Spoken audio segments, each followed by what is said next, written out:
The Wolf Among Us, narration transmédiale et interaction multimodale. D'accord. Ça, c'est le plan. L'introduction, c'est un peu la thèse. L'interaction multimodale à travers des médiums, c'est l'enjeu de l'adaptation. Après, on va voir une petite présentation de l'objet d'étude, les jeux en tel quel, quelques concepts et théories des bases, une petite analyse de l'adaptation et une petite conclusion si j'ai le temps. On n'a pas beaucoup de temps, donc voilà. Donc l'objet d'étude, c'est un jeu multiplateforme développé et créé par Telltale Games, une compagnie nord-américaine. C'est une adaptation d'une bande dessinée qui s'appelle Fables. Je vais la montrer après. L'intérêt de ce jeu vidéo, c'est que vous pouvez prendre des décisions narratives, et ça va avoir des conséquences après tout au long du jeu. Il y a aussi un défi moral, émotionnel, parce que évidemment vous prenez des décisions importantes dans le jeu. Comme Herman l'a dit tout à l'heure, les joueurs deviennent un peu l'auteur de l'histoire. Donc ces différents auteurs, créateurs s'effacent un peu. Il y a une dimension temporelle parce que c'est comme jouer avec un film. Donc on ne contrôle pas très bien le temps comme on fait avec les jeux traditionnels. Et on a créé, bon, ça c'est un petit commentaire, on a créé une bande dessinée, excusez-moi pour retirer là, une bande dessinée basée sur ce jeu vidéo, c'est-à-dire qu'on a fait un retour au médium. Ça c'est l'œuvre source, on va dire. Fables, c'est une série de beaucoup d'albums créés par Bill Willingham et publiés par Vertigo DC Comics. C'est un univers des histoires des fées traditionnelles que vous connaissez très bien, Blanche-Neige, le petit chaperon rouge, adapté au monde réel actuel, et c'est un roman, et un polar, comme vous voyez bien. Ici, le loup et les détectives, et Blanche-Neige, c'est un genre de police, etc. Et on peut mettre The Wolf Among Us dans les groupes d'exemples de narration interactif. J'ai fait un éventail historique de ces narrations interactives comme Lulipo, Rayuela, et des livres-jeux créés par Edward Packard, un auteur nord-américain pour enfants. Donc on a la possibilité de jouer avec les livres, la fin, la continuation narrative.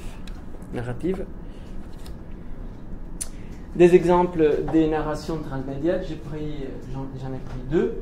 Les Star Wars, donc il y a les dessins animés, il y a le film bien évidemment, le jeu pour des plateformes PC, des plateformes comme PlayStation, Xbox, et il y a aussi un roman parmi d'autres romans. Ça c'est un dernier, Bloodline, c'est un peu l'histoire avant le 7e épisode de Star Wars. C'est une expansion totale de l'univers discursif. C'est un terme que j'ai pris de Charles Peirce. Un autre exemple de la même compagnie, Telltale Games. Donc, comme vous connaissez très bien, il y a la série télé, The Walking Dead, la bande dessinée, les jeux et une web série qui s'appelle Fear the Walking Dead Flight 462. Donc, on continue dans l'expansion du monde narratif. Voilà, donc ça pour la description de l'objet d'étude. Donc, j'ai pris beaucoup de théories, surtout de Mary-Laure Ryan, dont on a déjà parlé ici. Et donc, de cet auteur, j'ai pris transfictionnalité, c'est un transfert des éléments fictionnels d'un texte à un autre dans les mêmes médiums. Donc, c'est un peu ça. Ce sont 3 romans différents de Gabriel García Márquez où l'on parle des différents moments, différents personnages à Macondo, la ville, le petit village mythique que García Márquez a créé. Donc ça s'étend en plusieurs romans écrits. Il y a donc la transmédialité, c'est la transfictionnalité à travers plusieurs médiums. C'est ce qu'on vient de voir avec Star Wars et The Walking Dead.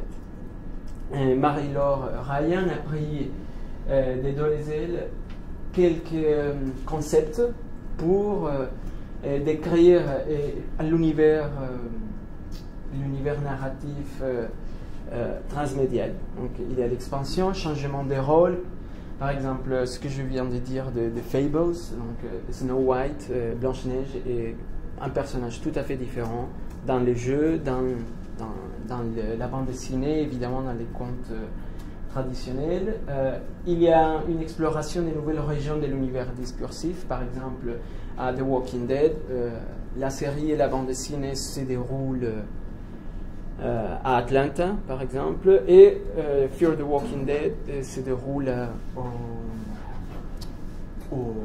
à Los Angeles. Et c'est tout ce qui a à voir avec les préquels et les séquelles. Et il y a une modification, restructuration de ces mondes narratifs et des conditionnels, qu'est-ce qui se passerait si on change quelque chose dans l'histoire. Il y a une transposition, c'est un peu comme l'expansion, mais l'univers du discours, mais situé ailleurs ou dans un autre temps.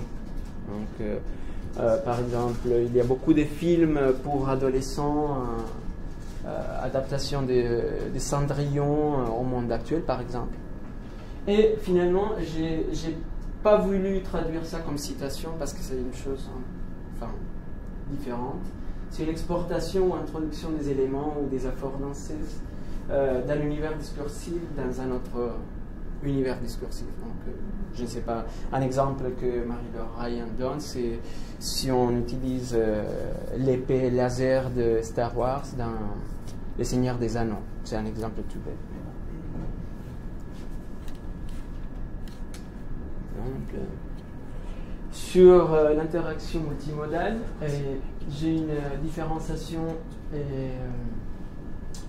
que David Herman a pris de Dolezal à nouveau. Les modes, comme le canal sémiotique, tout ce qui a à voir avec les sens, comment on consomme les médias. Il y a les médiums, c'est la manière de reproduction et distribution matérielle, tout ce qui est la technologie, la télé, les iPads et les ordinateurs. Et les médiums multimédia, technologie culturelle, dont les signes font appel à plusieurs sens. C'est un peu la même chose. Évidemment, par mes études à l'université Jorgeta de Lozano, j'ai une base plutôt sémiotique, linguistique, cognitive. Donc, tout ce qui m'intéresse, c'est la temporalité, la mémoire, l'attention, l'affectivité, la corporalité et l'animation. Quand on donne du sens à des signes, parce que à la fin c'est nous qui donnons du sens et pas, on s'éloigne un peu de l'humanisme français et grénatien. Il y a une immersion dans l'histoire, on va voir ça après. Les efforts des nouvelles technologies pour nous introduire plus et de plus en plus dans les histoires. Il y a des interactions dans les discours grâce à affordances, c'est un terme de Gibson, des éléments qu'on peut manipuler dans l'histoire ou des signes malléables. Après, on va voir des exemples. Et tout ça, comme je l'avais dit ici, c'est un appel aux différents sens, l'ouïe, le toucher, la vue, au mouvement. Pour l'instant, je ne sais pas si après il y aura des technologies qui feront appel à l'odorat, au goût, bon, on ne sait jamais. Et dans les jeux, il y a un impact émotionnel, parce que résoudre un mystère et prendre des décisions qui affectent le déroulement de l'histoire et de l'interaction, ça nous affecte aussi comme lecteurs et comme créateurs de l'histoire. Par exemple, à The Wolf Among Us, il y a un moment où on doit décider si on tue ou pas un personnage. Et j'ai joué tous les jeux et vraiment ça nous affecte parce qu'on dit qu'est-ce qui pourrait se passer si j'avais pris une autre décision, ce qui ne se passe pas dans un roman habituel. Et finalement, il y a un petit aspect social, tout ce qui est les réseaux sociaux, partager les progrès et les opinions des jeux. Donc voilà, c'est ça. J'ai pris 3 auteurs là, Marie-Laure Ryan, Brian Alexander et je ne sais pas comment c'est prononcé, Shalef O'Neill. Et j'ai fait ces tableaux avec tous les concepts qu'ils donnent. Donc, la substance sémiotique, c'est tout ce qui est l'interaction de l'utilisateur dans l'histoire. Évidemment, quand on touche, on regarde, on lit. Il y a une interaction fréquente avec ces appareils modernes. Il y a toujours, on avait déjà parlé ici des smartphones, on a une interaction fréquente avec.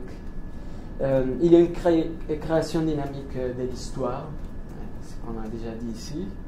On fait appel à la mémoire, à l'attention, affectivité, temporalité, une immersion, ce que j'avais dit avant. Il y a une dimension technique, tout ce qui est l'interface qui essaie de plus en plus d'être plus naturel pour l'utilisateur. Il y a aussi une interaction fréquente, création dynamique. Et on utilise beaucoup d'affordances de la plateforme même. Il y a une structure épisodique, ça reste aussi un peu sur l'histoire de la littérature. Et appel à plusieurs sens, et j'ai mis ça en gras parce que j'ai bien aimé le terme, c'est un écran sémiotique. Donc ça nous permet de toucher, de donner sens de plusieurs manières, et l'encadrement social dont je viens de parler. Voilà, donc ma petite analyse. Donc les processus d'adaptation narrative et multimédia de Wolf Among Us. Donc on commence par un univers discursif de base, les contes de fées classiques qu'on connaît tous, c'est un texte écrit, les petits chaperons rouges, Blanche-Neige, Cendrillon, une adaptation bédéique, donc il y a une adaptation de l'histoire même, de la fabula, et une adaptation au médium. Donc avec la BD, il y a déjà des images, des couleurs, enfin parfois, et quand on adapte ça au jeu vidéo, il y a les mêmes deux adaptations que dans l'adaptation bédéique, mais ici on introduit la multimodalité et l'interaction avec le médium même, parce qu'en réalité il y a une interaction de nous avec les dispositifs technologiques. Donc j'ai fait ça un peu comme ça. Donc La Belle et la Bête, vous connaissez bien. Ça c'est l'adaptation de Fables, si vous voyez bien. Ici La Belle et la Bête et le jeu dont je parle aujourd'hui, The Wolf Among Us. Voilà. Donc, on a dans The Wolf Among Us, c'est une expérience narrative multimodale, et c'est ce que je veux dire, enfin, dans la conclusion, je vais le répéter. Je crois que l'enjeu de la transmédialité de la multimodalité, c'est un peu l'expérience et améliorer de plus en plus l'expérience narrative du lecteur. Donc ici il y a une petite photo du jeu, on a l'opportunité de toucher, de sélectionner des objets, des éléments du jeu, du monde narratif. Voilà, il y a plusieurs choses qu'on peut utiliser pour que le jeu se déroule bien. Il y a une immersion totale dans le jeu. This game series adapts to the choices you make and the story is tailored by how you play. Donc vraiment, les lecteurs, c'est lui, enfin, dans une certaine mesure, c'est lui qui déroule l'histoire. il y a l'interaction avec les signes, les éléments, les affordances. Donc je peux toucher ici des chaînes, je peux toucher ici des flocons, des tableaux, des boîtes. Il y a une interaction qui veut un peu imiter, simuler l'interaction qu'on pourrait avoir dans les mondes réels dans lesquels on habite. Il y a un impact émotionnel, donc je vous avais dit, il y a un moment donné où Beowulf doit décider s'il va chez Dee, chez Crane ou chez Holly pour faire des investigations policières. Donc évidemment, chaque décision que je prends en ces moments-là, ça va donner des conséquences après.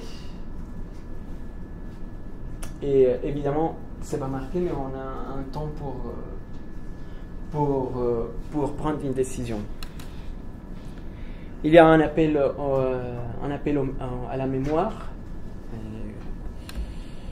Et il y a un appel aux plusieurs sens. Donc, il est conseillé de porter des casques pour que l'expérience soit plus proche de la réalité, Un aspect social, toutes les décisions qu'on prend, on les compare avec les décisions d'autres joueurs.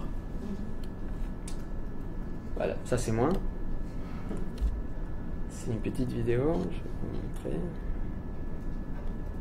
Comment je peux... À l'aéroport? À l'aéroport, oui. À Mexico, en fait, avant d'arriver ici. Et voilà, ma conclusion, c'est l'adaptation d'un ouvrage source et un effort de créer ou simuler une expérience narrative ayant recours à des dispositifs techniques propres de l'époque actuelle, les iPads par exemple, qui permettent à l'usager lecteur de se plonger sensoriellement dans la fabula et même d'y intervenir. Dans ce cas, le lecteur est conçu par la théorie et par le créateur comme un vrai agent tangible, sensible, capable de naviguer dans plusieurs médiums et histoires. Voilà, merci de votre attention.